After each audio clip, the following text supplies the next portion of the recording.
Ya, kita mulai ya. Oke, selamat siang. Assalamualaikum warahmatullahi wabarakatuh. Kita baru minggu ketiga ini ya, karena minggu lalu kita libur ya. Libur, kita ketemu mata kuliah apa ini? Sistem pakar ya, expert system. Ya, sistem pakar, sistem pakar ya. Oke, udah direkod kan, sudah di share screen kan ya. Oke. Sistem pakar kita masuk di minggu ke 3 ya. Temuan 3 ya, kita apa namanya, kelasnya kelas siang banget ini ya. Tanggal berapa sekarang? Tanggal 27 ya. Oke, kita lanjutkan kuliah kita. Eh, jadi referensi yang saya gunakan di mata kuliah ini adalah buku yang banyak menjadi referensi lah, referensi 2 lah ketika orang bicara kecerdasan buatan ya, karena sistem pakar itu bagian dari kecerdasan buatan ya. Ini juga saya dapat dari referensi ini, saya dapat dari dosen senior UGM ya, Prof. Trihartati ya, mereka ngajar kecerdasan buatan ya. Dia kasih referensi ini gitu. Ada satu lagi, bukunya tebal banget ya, itu detail banget ya. Kalau di sini sebenarnya nanti kalau kita lihat dia dapat dari materi ngajar dari Mas ini lebih simpel lah ya. Jadi nggak terlalu panjang, nggak perlu detail gitu ya. Ya, di 2 minggu yang lalu sebenarnya materi pernah saya sampaikan di mata kuliah kecerdasan buatan ya, pengantarnya. Jadi kalau Anda lihat, saya ulang lagi. Jadi dari e-book ini ya, kita sudah selesai ya, walaupun yang saya bahas waktu itu yang satu-satu ya. Yang 1-2 belum. Hari ini kita akan bahas di poin 21, 22 sama 23. Minggu depan kita mulai masuk kepada algoritmanya ya. Di minggu depan kita mulai 24 ya, 25 dan masuk ke algoritma forward chaining ya. Kemudian di sini ada backward chaining dan ada conflict resolution gitu ya. Ini bisa kita bahas 2 minggu, rule based expert system. Kemudian nanti kita masuk di minggu ke berapa? 3, 4, 5 ya. 5 kita udah mulai masuk kepada uncertainty, ketidakpastian gitu ya. Kemudian di situ nanti ada theorema Bayes ya. Ini matematika abad 18 ya. Nanti kita bahas bagaimana kita memprediksi yang sesuatu yang belum terjadi berdasarkan data sudah terjadi, tapi pendekatannya adalah probabilitas. Tapi kalau di sini lebih kepada dia menjadi teorema supportnya gitu ya. Di sini di Bayesian ini ya, kalau kita lihat, kalau di uncertainty kita bicara nanti nilai CF ya, nilai CF dari sebuah rule base atau nilai CF dari sebuah gejala gitu. Maka di sini di 32 kita bicara probability ya. Jadi mungkin itu yang dimaksud dengan uncertainty, ada probabilitas. Jadi probabilitas itu dikatakan sebagai sebuah ketidakpastian ya. Nanti kita ketemu matematika Bayesian ya. Nanti itu ini kalau mau saya liatin di sini apa namanya, sebenarnya ini ada di machine learning ya, algoritma ini juga gitu. Sebenarnya kalau kita mau lihat nih, itu teori berapa? 32 ya. Di poin 32 ini saya sempat apa ya? Ini saya apa namanya? Di mata kuliah lain juga saya pernah sampaikan gitu ya. Nah, di poin 32 ini oke, tiga berapa tadi? 32. 32. Ya, saya mau lompat ke sini dulu sebentar. Baru nanti kita ikutin slide-nya atau PDF-nya. Ya, jadi bicara tentang ketidakpastian ya di sini. Ya. Oke, sistem pakar ya. Ini ya, atau kalau saya ngeliatin buku ini saya nggak takut ya, karena ini buku lama ya. Jadi ibaratnya kalau yang kemarin itu masih buku baru ya. Kalau ini kayaknya orang untuk apa namanya mengejar hak ciptanya masih apa ibaratnya kemungkinannya kecil gitu ya. Ya, di bab 3 ini mungkin 2 minggu lagi kita bicara tentang apa? Uncertainty ya, uncertainty. Nomor 1 nanti kita bicara tentang nilai CF yang diberikan oleh pakar gitu ya. Seperti ini bentuknya. Nah, ini masih probabilitas. Ya, ini kita belajar nanti probabilitas. Udah dapat statistik belum? Masa belum? Enggak ada. Waduh, sayang sekali. Ini contohnya, ini adalah rumus dari probabilitas. Tapi yang lebih general lagi mana ya? Lebih general lagi. Ini kali ya. Ya, oke, coba. Ya, ini dibacanya adalah ya, oke. Ini saya ambil aja. Ya, habis ini kita masuk ke ini sedikit tentang teorema Bayes ya. Oke. Jadi H ini adalah hipotesis ya, hipotesis. Kemudian E ini adalah evident ya, evident.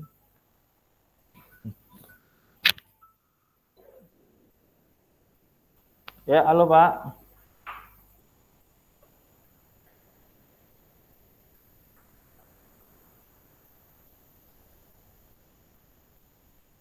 JST 17 pagi. 17 pagi. JST 17 pagi. Bukannya pindah ke malam itu ya Pak? Saya sih Pak kalau JST 17. Ada siapa Pak? PJ. PJ apa Pipit Pak?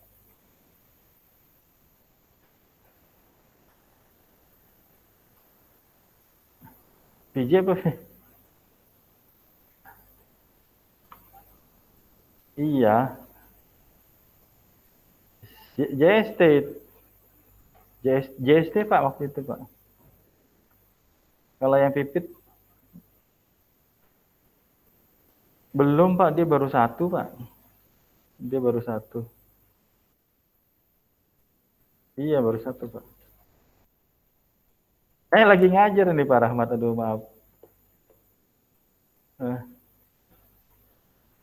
JST, ya oke Pak. Ya, yuk. Tuh, mana deh. Ya, oke. Ya, direkam ya. Ya sudah nggak apa-apa. Gimana tadi? Rekod masih jalan ya? Rekod masih jalan. Present? Ya nggak apa-apa lah. Ya gimana ya? Masa ditolak juga dekan telepon. Ini juga direkam ya. Oke, gimana tadi? Oke, jadi kalau dalam bahasa sistem pakar, Anda akan ketemu yang namanya hipotesis, Anda akan ketemu namanya eviden ya. Kalau eviden itu bisa dikatakan sebagai gejala lah, ya gejala. Kemudian kalau hipotesis ya berarti ya bisa dibilang outputnya gitu ya, bisa dibilang penyakitnya gitu ya, kayak gitu ya. Seperti ini eviden dan gejala. Nah kalau di sini pendekatannya lebih kepada ada bahasa seperti ini ya. Jadi yang ini dibacanya adalah probabilitas penyakit H terjadi ya, penyakit H terjadi given gitu ya. Given itu diketahui gejala E terjadi gitu ya. Nah, di sini kita memprediksikan sesuatu yang memprediksikan gitu. Jadi ini adalah belum terjadi ya. Jadi kita akan memberikan prediksi apakah seseorang terkena sebuah penyakit, katakanlah kanker, given, di situ ada tanda berdiri seperti ini, given itu artinya diketahui, gejala E terjadi. Nah, gejala di sini nanti bisa gejalanya bisa E1 gitu ya, bisa E2 ya, bisa E3 dan selanjutnya gitu. Nah, yang diketahui nih, yang ini adalah ibaratnya itu ada posterior, ada ini ibaratnya prediksi lah ya. Ini adalah prediksi. Jadi prediksi ini ibaratnya kita pengen memprediksi. Nah, yang ini, yang dua di sini, yang PEH ini, PH ini adalah probabilitas ya gejala E terjadi ya pada katakanlah penyakit H gitu ya. Jadi kalau ini kita menghitung aja ya. Jadi nanti di sini ada penyakit H, kemudian nanti gejala E-nya berapa persen. Nah, ini data nih. Ini data. Kemudian ini juga probabilitas penyakit H ya. Ini probabilitas penyakit H kayak gitu. Ini juga data, ini data, semua juga data semua, beberapa seperti itu. Nah, sebenarnya ini kalau kita mau tarik ya lebih kepada machine learning atau data mining gitu ya. Lebih kepada data mining, dan ini kalau di data mining atau di machine learning ada algoritmanya namanya naive Bayes gitu ya, namanya naive Bayes, dan hitung-hitungannya juga sama persis gitu ya, hitung-hitungan juga mungkin pernah saya sampaikan di pertemuan kedua waktu itu ya. Nanti kita belajar itu ya di 2 minggu yang akan datang seperti itu ya. Ini detailnya sama sebenarnya di situ. Kemudian kita juga bisa masuk ke sampai pada pembahasan tentang fuzzy ya, fuzzy expert system ya. Ada konsep yang namanya fuzzy expert system.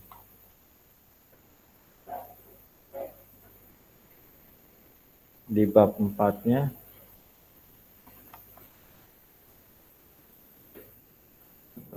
Oke.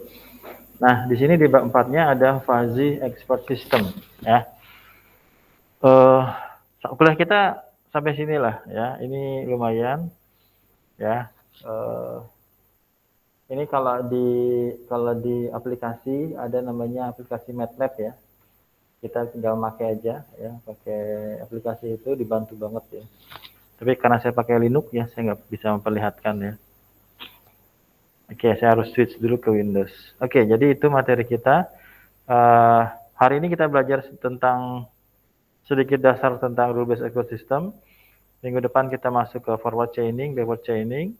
Minggu depannya lagi kita masuk uncertainty ya. Kemudian mungkin setelah UTS kita masuk ke fuzzy expert system gitu ya. Jadi saya ngikutin e-book ini aja. Nanti ada tugas mencari jurnal gitu ya. Ini semua bisa direkam. Ya, kita mulai aja. Kita mulai aja bicara tentang rule based expert system ya. Jadi di sini dikatakan sistem pakar berbasis aturan. Ya, sistem pakar berbasis aturan. Jadi nanti Anda bisa membreakdown. Sedang bicara apa? Bicara tentang expert system. Expert system yang menggunakan apa? Yang menggunakan rule based. Semuanya juga aturan pertamanya atau metode pertamanya itu pasti pakai rule based gitu ya, pakai rule based. Cuma nanti ada rule based yang menggunakan uncertainty gitu ya. Ada rule based yang biasa aja gitu ya. Ada rule based yang menggunakan teorema Bayes gitu ya. Ada rule based yang menggunakan konsep fuzzy kayak gitu. Jadi Anda ketika orang lagi bicara tentang apa nih? Oh, tentang rule based yang biasa aja gitu. Oh, berarti uncertainty-nya semuanya bernilai 1 gitu ya. Rule based katakanlah versi 1-nya gitu ya. Kalau uncertainty itu ya rule based versi 1, tapi nanti ada tambahan nilai CF di situ ya. Kalau di sini ada konsep nilai fuzzy-nya gitu ya. Kalau di sini lebih jelimet lagi gitu ya. Oke, sudah ya. Oke, in which we introduce the most popular choice for building knowledge based system adalah rule based expert system. Jadi kita bahas apa? Rule based expert system ya. Ini pernah saya sampaikan di awal-awal kuliah. Oke, kita ikutin aja. Pada tahun 1970-an ya, it was finally accepted that to make a machine solve an intellectual problem, one have to know the solution. Jadi di sini dikatakan pada akhir tahun 70-an ya, akhirnya diterima bahwa untuk membuat mesin memecahkan masalah intelektual, seseorang harus mengetahui solusinya. Di sini pendekatannya pakai pendekatan sistem Pakar ya.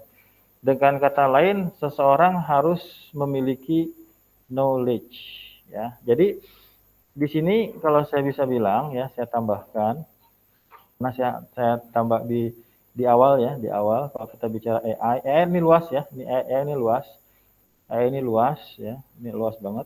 Tapi salah dua dari bagian dari AI ada bicara tentang knowledge ya, ada bicara tentang data gitu. Nah, kita sedang bicara tentang AI yang pendekatannya menggunakan knowledge. Di kecerdasan buatan di hari Selasa nanti kita bisa bicara tentang data. Nih salah satunya adalah bicara tentang machine learning. Gitu ya. Oke, machine learning. Jadi satu masalah bisa kita selesaikan menggunakan knowledge atau menggunakan data. Di sini kita bicara tentang expert system. Kayak gitu ya. Oke. Jadi yang sedang kita bahas adalah bagian dari AI yang bicara tentang bagaimana solve masalah menggunakan knowledge. Tidak sedang bicara tentang bagaimana AI menggunakan data, gitu ya. Nanti algoritmanya beda-beda di sini ya. Seperti itu.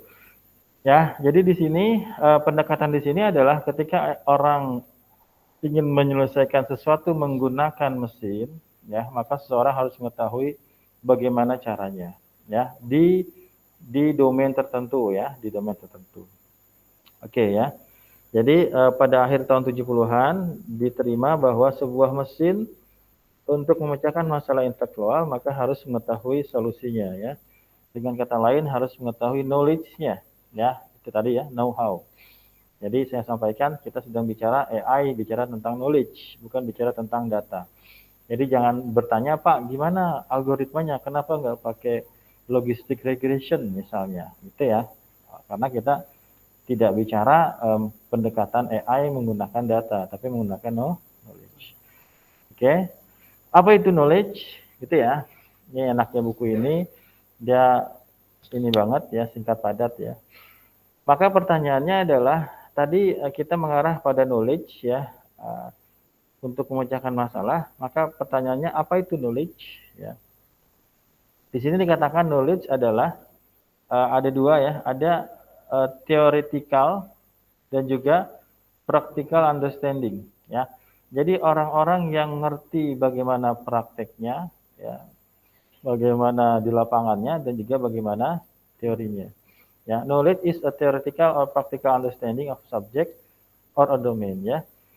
Pengetahuan adalah pemahaman teoritis atau praktis tentang subjek atau domain gitu ya. Jadi kalau misalnya dokter gitu ya, dokter ini spesialis gitu ya, spesialis kemudian dia sudah 40 tahun di bidang itu, di bidang paru-paru gitu ya. Kalau kita ketemu dokter gitu ya, udah tua gitu ya.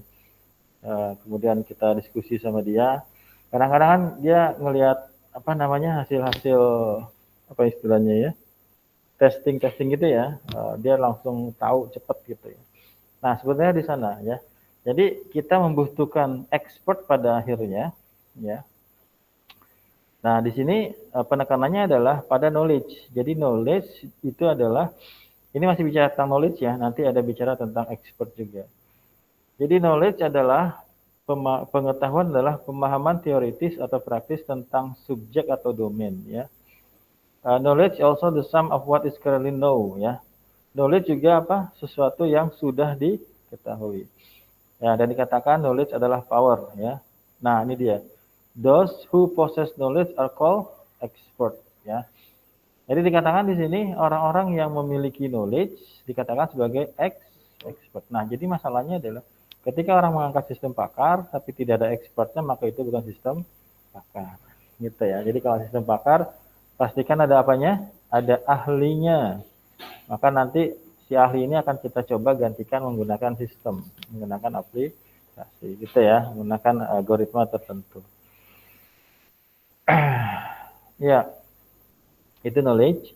Kita lanjut kepada ya ini knowledge adalah they are the most powerful and important people in the organization. Any successful company has at least a few first class expert ya. Ini kita pentingnya kita memiliki orang-orang yang ahli gitu ya. Oke, who is generally acknowledged as an expert? Siapa yang biasanya umumnya diakui sebagai expert ya. Di sini katakan anyone can be considered a domain expert ya. Seseorang bisa dikatakan sebagai ahli jika he or she, nah ini ya, memiliki pengetahuan yang mendalam, deep knowledge mengenai fakta dan rule. Nah, ini demangara ya. Jadi siapa yang dikatakan sebagai ahli, dia adalah orang-orang yang memiliki pengetahuan yang mendalam mengenai fakta atau aturan. Nanti kita akan mengarah pada aturan-aturannya, diarahkan pada aturan-aturannya. And strong practical experience in a particular domain, dan pengalaman lapangan, pengalaman praktis yang kuat dalam domain tertentu. Ya ibaratnya kalau kita ahli dalam mesin, ya ahli mesin mobil gitu ya, atau ahli mesin apa gitu ya. Ibaratnya dengar suara mesinnya aja kita tahu kerusakannya di mana ya. Karena dia sudah mengalami semua kerusakan, katakanlah udah pernah megang gitu ya. Pengalamannya udah bertahun-tahun lah ya. Ya. Dan di sini dikatakan domainnya terbatas ya, enggak maksudnya adalah tidak semua orang bisa memahami semua domain ya. Dokter yang ngerti mesin, yang ngerti macam-macam kan susah gitu ya. Jadi biasanya domainnya tertentu aja, terbatas saja. Cuma ahli di bidang mesin, cuma ahli di bidang paru-paru, ginjal, atau penyakit gitu ya, seperti itu. Oke, kita lanjut. Ya, ini contohnya ya. Contohnya adalah expert in electrical machine ya. Contohnya adalah orang yang ahli di mesin listrik ya. Mungkin hanya memiliki only general knowledge about transformer ya. Sementara ini cuma contoh-contoh ya. Ini ada ahli di bidang mesin, ada ahli di bidang insurance, ada ahli di bidang real estate gitu ya. Jadi mereka hanya ahli di bidang-bidang tertentu ya. Jadi tidak semua bidang satu orang ahli gitu. Ini penekannya pada seperti itu. Ya, nah sekarang kita mulai masuk, kita mulai diarahkan bagaimana seorang expert itu berpikir. How do expert think ya. Bagaimana manusia atau bagaimana ahli berpikir. The human mental process is internal ya. Proses berpikir manusia itu internal ya, di dalam kepalanya. And it is too complex to be represented as an algorithm ya. Dikatakan di sini proses berpikir atau mental proses dari seorang manusia itu dikatakan terlalu rumit untuk direpresentasikan dalam sebuah algoritma ya. Tetapi however most experts are capable of expressing the knowledge in the form of rule ya. Jadi kita akan sulit merepresentasikan cara berpikir manusia gitu ya. Tapi biasanya ahli-ahli itu sangat mudah mempresentasikan knowledge, pengetahuan yang mereka miliki menggunakan apa? Menggunakan rule ya, menggunakan aturan. Gitu ya. Contohnya seperti ini. Consider a simple example ya. Pertimbangkan contoh sederhana berikut ini. Oke, kita bayangkan. Bayangkan Anda bertemu dengan alien, ya. Oke, tapi aliennya nggak maju-maju amat ya. Tapi alien yang bisa sampai ke kita mungkin udah maju ya, udah punya pesawat. Ya. Atau kita yang ke sana. Oke. Ya, bayangkan Anda bertemu dengan alien. Nah, kemudian aliennya pengen nyebrang jalan. Ya. Bisakah kita membantu dia? Ya. You are an expert in crossing road. Dikatakan Anda ahli dalam menyeberang jalan ya. You are expert in crossing road. You have been on this job for several years, ya. Anda sudah bekerja bertahun-tahun di sini, ya. Apalah orang DevHub atau apa gitu ya. Thus you are able to teach the alien, sehingga Anda dapat mengajarkan alien jalan di lampu merah gitu ya, crossroad. How would you this? How would you do this? Bagaimana Anda melakukan ini? Ya, jadi bayangkan ada alien datang ke kita yang nggak kenal lampu merah gitu ya. Kemudian mereka pengen belajar bagaimana menggunakan lampu merah. Oke. Nah, di sini ya, you explain to the alien, ya, apa artinya? Anda menjelaskan kepada alien, he he can across the road safely when the traffic light is green. Jadi kita ngomong ke dia, Anda bisa lewat ketika lampu berwarna hijau. Itu ya. Oke, ini udah langsung to the point, sistem pakar dalam bentuk rule base ya. Yang kedua, he must stop. Apa artinya he must stop? Dia harus berhenti ketika lampu merah berwarna merah ya. These are the basic rule ya. Ini adalah aturan-aturan sederhana. Your knowledge can be formulated as the following simple statement ya. Jadi pengetahuan Anda dapat diformulasikan seperti ini. Nah, ini dia. Ini yang dimaksud dengan rule base. Perhatikan di sini namanya apa? Rule base. Ya, apa artinya rule base? Aturan. Aturannya sederhananya cuma seperti ini aja ya. Ini yang versi paling sederhananya. Tadi knowledge-nya apa? Knowledge-nya adalah boleh jalan kalau lampunya hijau. Nggak boleh jalan kalau lampunya merah. Oke. Maka di sini kita punya kondisi aturan ya. Saya bilangnya aturan aja ya. Kita punya dua rule base di sini. Ada rule base pertama, ada rule base yang kedua. Rule base yang pertama apa?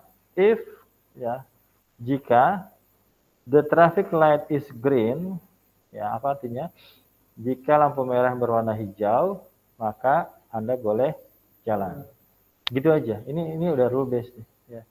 Ini adalah rule base ya. Yang kedua apa aturannya? Yang kedua aturannya adalah if the traffic light is red.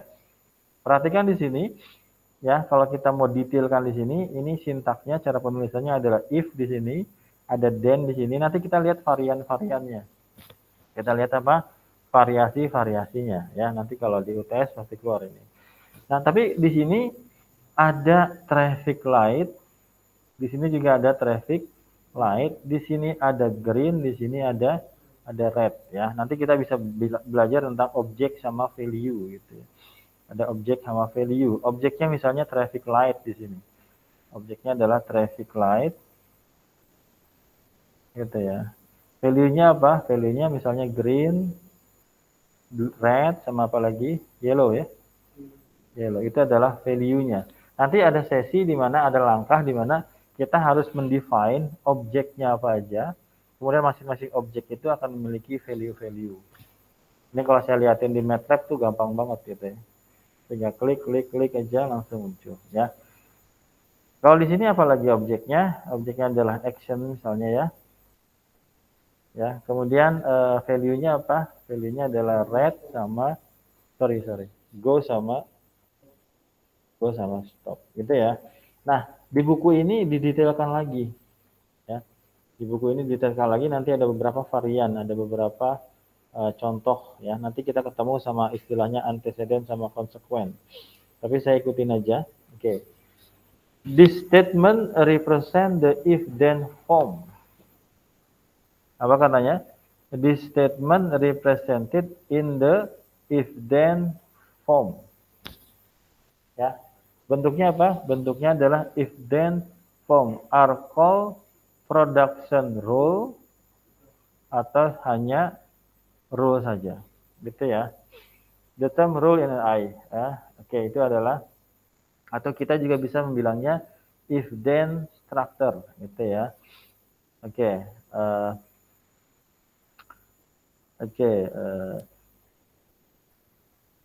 that direct give information or fact if it is. Oke. Di sini biasa aja ya. can be defined as an if-then structure that related given information or fact in the if. Jadi if ini isinya adalah informasi tertentu atau fakta gitu ya. Kemudian yang then-nya adalah some action kayak gitu ya. Jadi if itu adalah given information atau fakta, kalau action ini adalah yang di then-nya. Seperti itu ya. Nanti kita lihat detailnya di sini ya. A rule provides some description of how to solve problem. Jadi aturan memberikan beberapa deskripsi bagaimana memecahkan suatu masalah. Rule are relatively easy to create and understand. Nanti kita lihat contoh-contohnya. Oke, nah sekarang kita mulai masuk kepada nanti di sini kita ketemu dengan beberapa varian ya. Ini nanti ada beberapa varian ya, struktur dari rule base ini. Ya, ini nanti kita lihat seperti ini, ya ada nilai lebih besar, lebih kecil kayak gitu ya. Kemudian nanti kita ketemu di sini ada if then, kemudian kita ketemu if yang pakai n gitu ya, ada kondisi n di situ. Kemudian di sini tadi tipenya ya. Oke, itu yang mana tadi? Oh, berarti yang awal.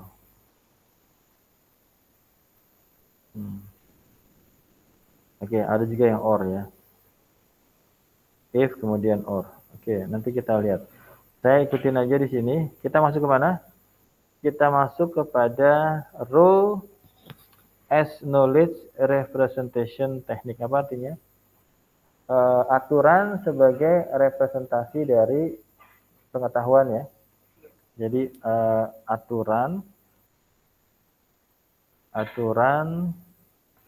sebagai representasi dari knowledge gitu ya. Oke.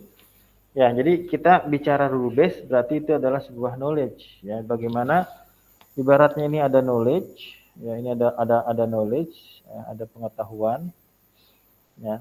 Bagaimana pengetahuan ini kita ekstrak ya, ya, sehingga dia akan menjadi sebuah rule base kayak gitu. Dan ini nggak mudah ya, ini nggak mudah.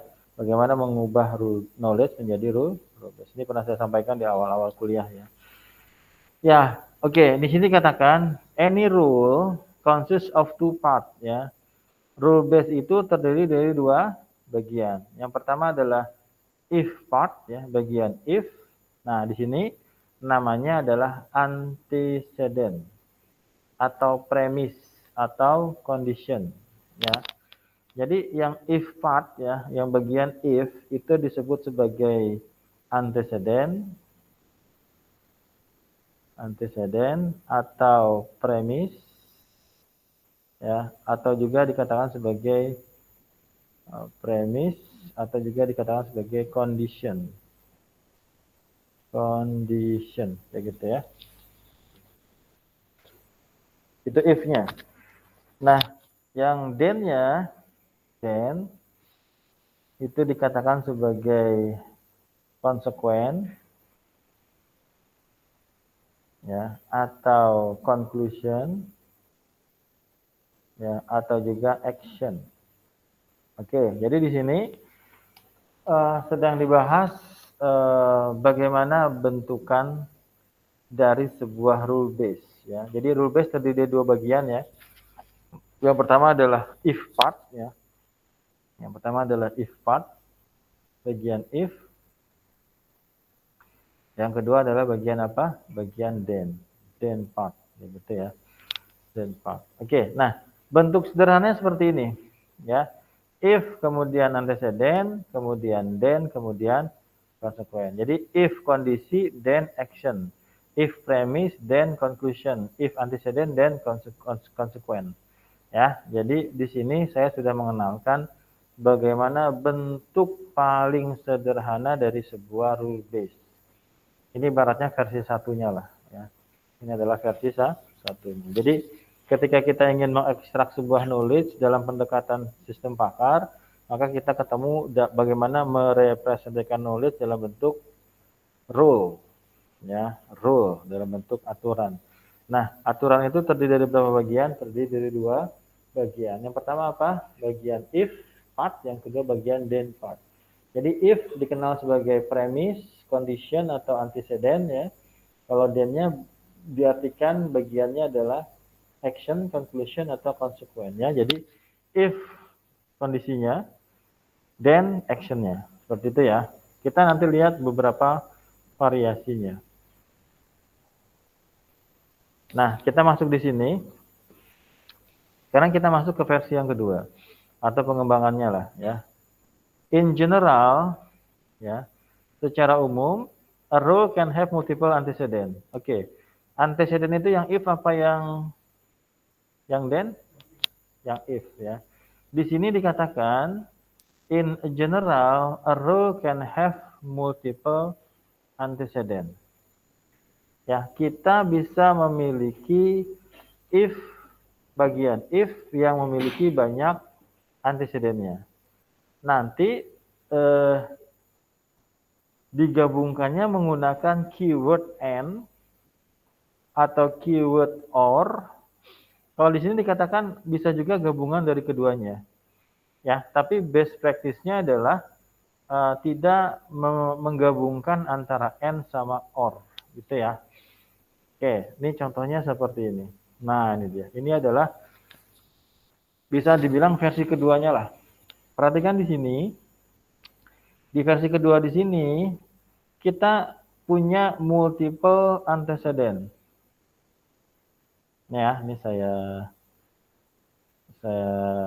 kotakin. Oke, nah titik-titik ini berarti banyak ya. Berarti di sini bisa ini bentuknya adalah if, kemudian antecedent pertama,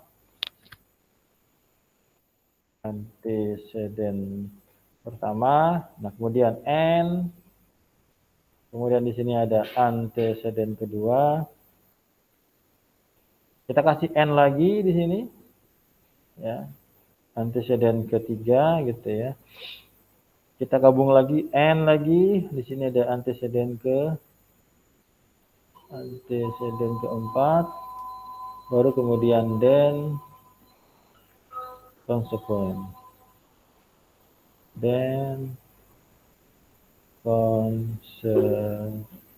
konsekuensinya masih 1. Nah, nanti kita lihat apa artinya n. Apa artinya n? Jika hari hujan dan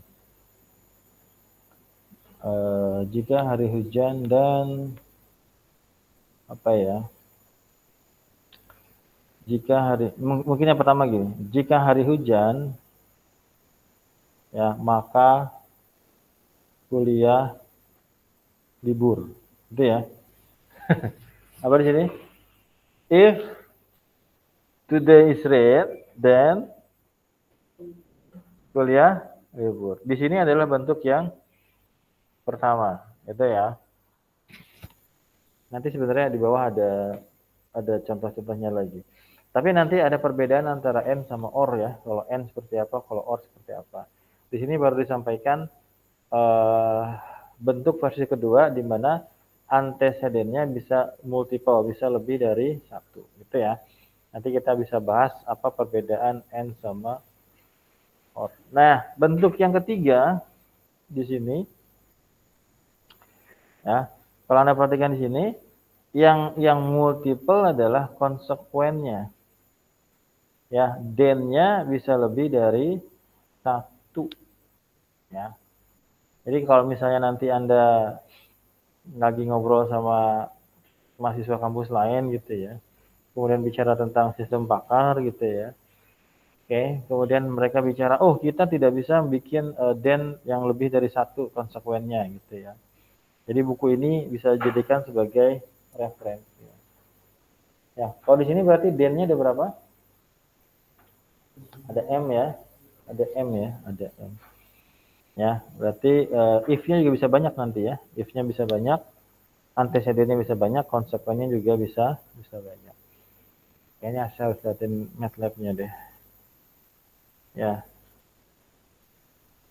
ini sudah. Nah, ini dia yang saya bilang ya. Kita break dulu. Sudah aja. Ya, Mas Aldi. Lanjut 5 menit apa kita break dulu? Apa kesepakatan awal aja sampai jam 3? Sampai jam 3 ya? Oke, 5 menit lagi. Ada berapa versi tadi?